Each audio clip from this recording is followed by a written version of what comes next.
interrupt your regularly scheduled programming for a special announcement. The White House has just released a statement saying that President Franklin Delano Roosevelt has passed away.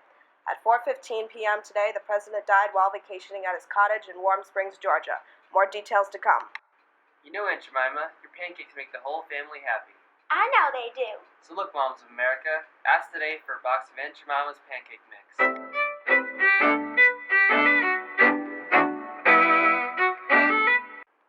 Band-Aid plastic strips, the choices for America for cuts and scratches. For young and small and big and tall, the choice for protection. As more time passes, more details begin to arrive. Funeral preparations have been made and will be held in 3 days. The new president, Harry S. Truman, is expected to speak to Congress the day after. We have just received word that the death was by cerebral hemorrhage and that he was being painted by Emmy Shumanatoff at the time of his death. His private secretary, Grace Tully, was there and has released a statement. We now go live to D.C. for her thoughts. By the time I reached the house, both Bruman and Fox were with the president in his bedroom. Miss Suckley was in the living room. Miss Delano entered from the bedroom as I walked in. There were sounds of tortured breathing from the bedroom and low voices of the two men attending him.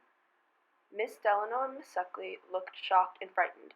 The former told me the president had finished some work with Mr. Hassett and was sitting for Madame Chauffenmaneff. At 4 o'clock, the president remarked to the artist, "We only have 15 minutes." At 4:15, he put his hand on his head and slumped backward in a coma.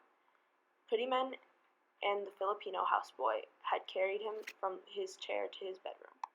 Thank you, Ms. Tully, for your thoughts.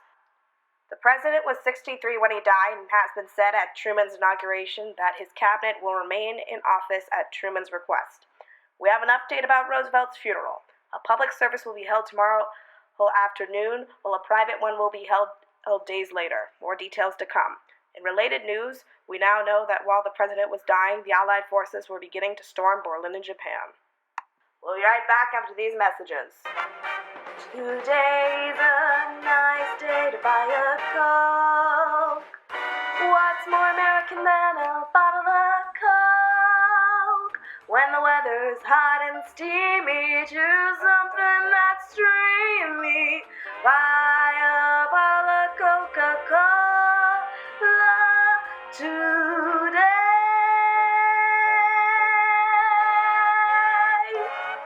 Buy Coca-Cola. Support the American economy. Don't let the Nazis win. The cleanest shave, the only choice is the Gillette Super Shaver. Just put on the cream and you'll be in a dream. Choose Gillette, the only choice for America. Chesterfield cigarettes, the only choice for the women of America. Whenever I want to smoke, I choose Chesterfield. It makes me feel like a real lady. Pepsi Cola, it's a whole lot of goodness with bubbles and fizz. Just pop a Pepsi today. Hey, hey! Pepsi Cola, it hits the spot. As we join the nation in mourning the loss of Franklin D. Roosevelt today, he joins his family at his final resting place at the Springwood Estate in Hyde Park, New York. We would like a moment of silence in your household for him. Thank you. Now, we would like to further honor the president with a few remarks on his life. Franklin Delano Roosevelt was born on January 30th, 1882 in Hyde Park, New York. He would go on to serve as a New York Senator, Assistant Secretary of the Navy, Governor of New York, and finally, President of the United States for 12 years, the longest a president has ever served in the office. He led our nation into World War II and fought for justice for those who attacked Pearl Harbor, Hawaii on December 7th, 1941. As we know, his last battle ended on April 12th, 1945, 3 days ago. Now we prepare for a new era and a new age without the most trusted man in America. We'll be right back after these messages. Hey, moms of America, the General Electric Company is right for you. From refrigerators to iron machines, General Electric is the choice of America for all your domestic needs for your family. Go to your local appliance store and ask for the General Electric Company products today. At your door, and you ought to be in. The tall man with the high hat will be coming down your way. Get your savings out when you hear him shout, and he borns today. Come on and get him, folks. Come on, skip right up and get him. Buy war bonds today. Support the war effort. Be an American citizen and donate as much as you can to preserve your rights. Freedom, justice, love. Buy war bonds today and preserve America. None of us should buy a share of freedom today. Any stamps, any bonds today.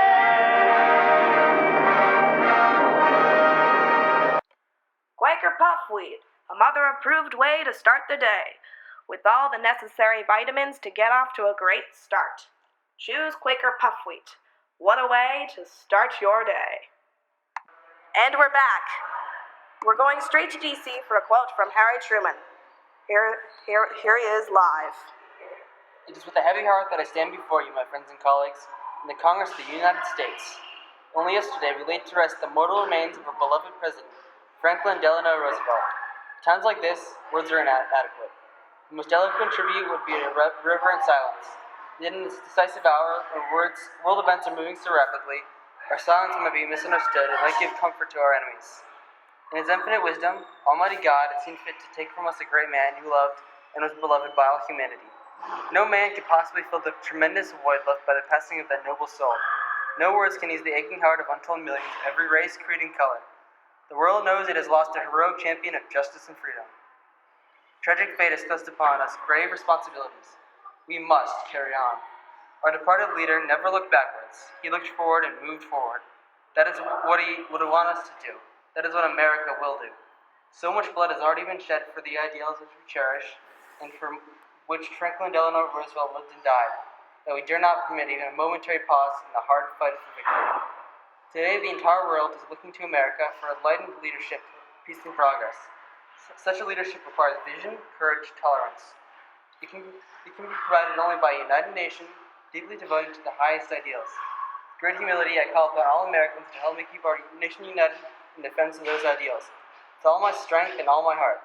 That is my duty, and I shall not shirk it. So that there can be no possible misunderstanding, with Germany and Japan can be certain beyond any shadow of a doubt that America will continue the fight for freedom until no vestige of resistance remains. We are deeply conscious of that fact, that much hard fighting is still ahead of us. Having to pay such a heavy price to make complete victory certain, America will never become a party to any plan for partial victory. To settle for merely another temporary respite would surely jeopardize the future security of all the world. Our demands has been, and it remains, unconditional surrender.